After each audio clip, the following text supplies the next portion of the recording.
আসসালামু আলাইকুম বন্ধুরা, কেমন আছেন সকলে? আশা করি সকলে ভালো আছেন। আপনারা দেখতে পাচ্ছেন একটি এসিডিসি এলইডি বাল্ব। এটা আমি আপনাদের একটু জ্বালিয়ে দেখাই। আপনি যদি কম খরচে বিদ্যুৎ না থাকলেও চলে এমন একটি শক্তিশালী এলইডি বাল্ব তৈরি করতে চান, তাহলে আজকের এই ভিডিওটা আপনার জন্য। আমি আজ আপনাদের দেখাবো কিভাবে এই ছোট্ট সার্কিট এবং মাত্র দুটি 18650 লিথিয়াম আয়ন ব্যাটারির মাধ্যমে এবং একটি 12 ওয়াট 4 ভোল্টের একটা এলইডি প্লেটের মাধ্যমে কিভাবে একটি ইমার্জেন্সি বাল্ব বা এসিডিসি লাইট তৈরি করবেন, যেটা কিনা কোনো চার্জার ছাড়াই চলে। এসি লাইনে প্লাগ ইন করলেই কিন্তু আপনার এটা চার্জ হবে, সাথে আপনার কারেন্ট চলে গেলেও কিন্তু এটা অটোমেটিক্যালি অন হবে। আপনি নিজের ইচ্ছায় আবার অফও করতে পারবেন। সো চলুন শুরু করি আজকের এই প্রজেক্ট। এবং যারা ভিডিওটা দেখছেন তারা অবশ্যই আমার ভিডিওতে একটা লাইক দিয়ে দেবেন, আর যদি চ্যানেল নতুন হয়ে থাকেন অবশ্যই চ্যানেলটি সাবস্ক্রাইব করবেন। আর যারা অলরেডি সাবস্ক্রাইব করেছেন তাদেরকে অসংখ্য ধন্যবাদ। চলুন শুরু করি, লেটস গো। তো বন্ধুরা, আমাদের এই বাল্বটা বানাতে গেলে 4 ভোল্টের এলইডি প্লেটগুলো লাগবে। এই প্লেটগুলো আপনারা 15 টাকা দামে কিনতে পারবেন। এই হোল্ডারটি আমি পুরনো একটা বাল্ব থেকে সংগ্রহ করে নিয়েছি। তো বন্ধুরা, এটা হচ্ছে এসিডিসি ড্রাইভার সার্কিট বোর্ড। এটার মাধ্যমে এখানে দেখতে হচ্ছে এই যে দুটো তার, এই দুটো তার হচ্ছে তোমার এসি লাইন থেকে যে ইনপুট আসবে সেইটা, আর এই যে এই লাইনটা হচ্ছে ব্যাটারির পজিটিভ এবং নেগেটিভ কানেকশনের জন্য। এবং লাস্টে যে আমাদের কানেকশনটা করতে হবে সেটা হচ্ছে আমাদের যে এলইডি প্লেটটা আছে, এলইডি প্লেটের পজিটিভ এবং নেগেটিভ লাইনের সাথে আমাদের এখানে সংযুক্ত করতে হবে, তাহলে কিন্তু আমাদের এখানে কাজটা কমপ্লিট হবে। আমার হাতে দেখতে পাচ্ছেন দুইটা 18650 লিথিয়াম আয়ন ব্যাটারি। এই দুইটা ব্যাটারির মাধ্যমে আমাদের ব্যাটারি ব্যাকআপটা যাতে একটু বাড়ে সেজন্য আমি দুইটা ব্যাটারি ইউজ করতেছি। তোমরা এখানে একটা ব্যাটারি ইউজ করতে পারো। তো চলো আমরা এগুলো সেট আপ করি। তো প্রথমে আমরা আমাদের যে এলইডি প্লেটটা আছে সেটা আমাদের যে হিট সিঙ্ক বা এই যে পিছনের যে সাইডটা, এটার সাথে আমরা স্ক্রুর মাধ্যমে, দুটো স্ক্রু থাকে, সেই দুটো স্ক্রুর মাধ্যমে আমরা ভালো করে লাগিয়ে নিব। তো বন্ধুরা, এবার আমরা কিন্তু দুইটা ব্যাটারিকে প্যারালালভাবে কানেকশন করব। প্যারালালভাবে কানেকশন করলে কিন্তু আমাদের ভোল্টেজ একই থাকবে, কিন্তু অ্যাম্পিয়ারটা যোগ হবে। অ্যাম্পিয়ারটা যোগ হলে হবে কি, আমাদের যে ব্যাটারি ব্যাকআপটা আছে সেই ব্যাটারি ব্যাকআপটা কিন্তু আমাদের ডাবল হয়ে যাবে। যেখানে আমাদের 1 ঘন্টা ব্যাকআপ দিত সেখানে কিন্তু আমাদের 2 ঘন্টা হয়ে যাবে। সো এভাবে কিন্তু আপনারা একটা বা দুইটা ব্যাটারির মাধ্যমে আপনারা ব্যাটারি ব্যাকআপটা একটু বাড়াতে পারেন। যাদের কাছে স্পট ওয়েল্ডিং আছে তারা কিন্তু স্পট ওয়েল্ডিংয়ের মাধ্যমে সহজেই কিন্তু এই কানেকশনগুলো করতে পারবেন। আপনারা এখানে স্পট ওয়েল্ডিং ব্যবহার করতে পারেন। স্পট ওয়েল্ডিংয়ের মাধ্যমে কিন্তু আপনার ব্যাটারির হেলথটা কিন্তু ভালো থাকবে। তো বন্ধুরা, দেখতে পাচ্ছ আমরা কিন্তু এখানে পজিটিভ এবং নেগেটিভ দুইটা কানেকশানই কিন্তু খুব সুন্দরভাবে করে দিয়েছি সোল্ডারিং আয়রনের মাধ্যমে। এবার আমরা এখানে একটা হলুদ একটা তারের মাধ্যমে এখানে এটা পজিটিভ লাইন হবে। এই পজিটিভ লাইনের জন্য আমরা এখানে পজিটিভের সাথে একটা সোল্ডারিং করে নিব এই তারের মাধ্যমে।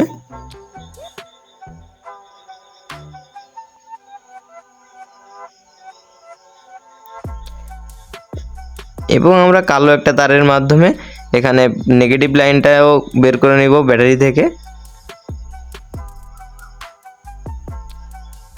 দেখতে পাচ্ছেন আমাদের কিন্তু খুব সুন্দরভাবে ঝালাইটা হয়ে গেছে। আপনারাও কিন্তু খুব সুন্দরভাবে ঝালাইটা করে নিতে পারবেন। এবার দেখতে পাচ্ছেন আমাদের যে বাম সাইডটা আছে, আমাদের সার্কিটে বামের যে পোর্টটা, সেই বামের পোর্টটা হচ্ছে আমাদের পজিটিভ এবং ডাইন সাইডে যে পোর্টটা সেটা হচ্ছে নেগেটিভ। আমাদের যতটুকু তার প্রয়োজন ততটুকু তার কেটে আমরা তারের মাথা দুটি সোল্ডারিং করে নিয়েছি। এবার আমরা আমাদের যে সার্কিটটা আছে, সার্কিট বোর্ডটা, এই সার্কিট বোর্ডের যে পজিটিভ এবং নেগেটিভ লাইন আছে সেই পজিটিভ এবং নেগেটিভ লাইনের সাথে কিন্তু আমরা সোল্ডারিং করব। যেহেতু আমাদের বাম সাইডটা কিন্তু আমাদের পজিটিভ এবং ডাইনের সাইডটা হচ্ছে নেগেটিভ, সো আমাদের এই দেখো আমি এখানে যে আমাদের যে পজিটিভ লাইন আছে সেই পজিটিভ লাইনের সাথে আমরা সোল্ডারিং করে দিব।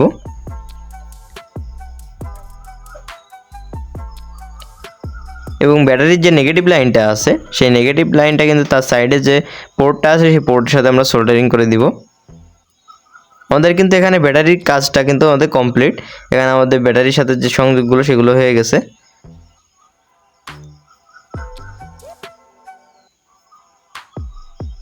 এবার আমরা আমাদের যে এলইডি প্লেটটা আছে সেই এলইডি প্লেটের যে পজিটিভ এবং নেগেটিভ লাইন আছে সেই পজিটিভ এবং নেগেটিভ লাইনের সাথে আমরা সোল্ডারিং করব।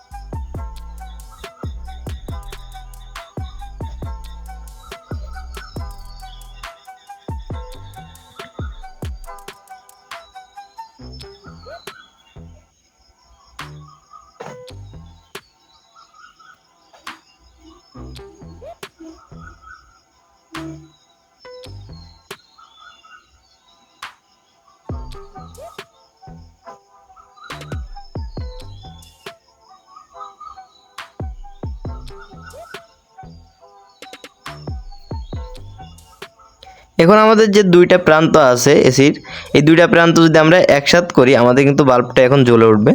দেখুন এটা কিন্তু 12 ওয়াটের বাল্ব দিচ্ছে, কিন্তু এখানে 10 ওয়াট বা 8 ওয়াটের মতো পাবেন আলো।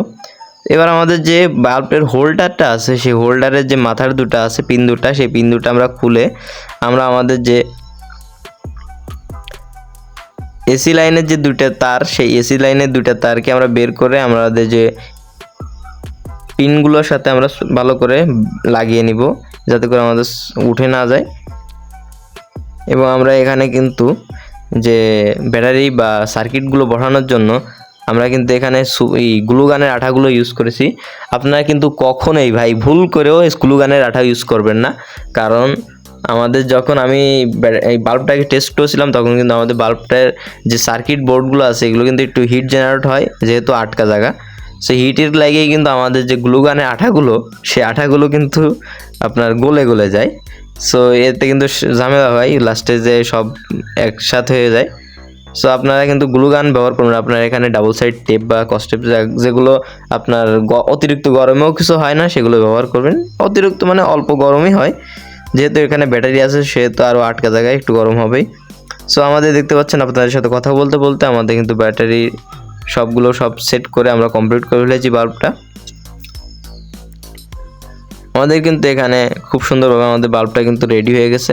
সো দেখতে পাচ্ছেন, এবার যদি আমি এখানে বাল্বের পিছনে দুই আঙুল লাগাই তো দেখতে পাচ্ছেন আমাদের বাল্বটা কিন্তু জ্বলতেছে। দেখতে পাচ্ছেন খুব সুন্দরভাবে কিন্তু আমাদের এই বাল্বটা জ্বলতেছে। এটার মাধ্যমে আপনারা 2-3 ঘন্টা অনায়াসে ব্যাকআপ পেয়ে যাবেন। যারা এসি বা বাসা বাড়ি বা হোস্টেল বা যে কোনো জায়গায় থাকেন, সো ইমার্জেন্সি কাজে কিন্তু আমাদের এই বাল্বটাগুলো কিন্তু খুবই ব্যবহৃত হবে। সো এই ছিল ভিডিওটি যদি ভালো লাগে তো আমার ভিডিওটা অবশ্যই লাইক দিয়ে দেবেন। আর যদি চ্যানেল নতুন হয়ে থাকেন চ্যানেলটা সবাই সাবস্ক্রাইব করবেন।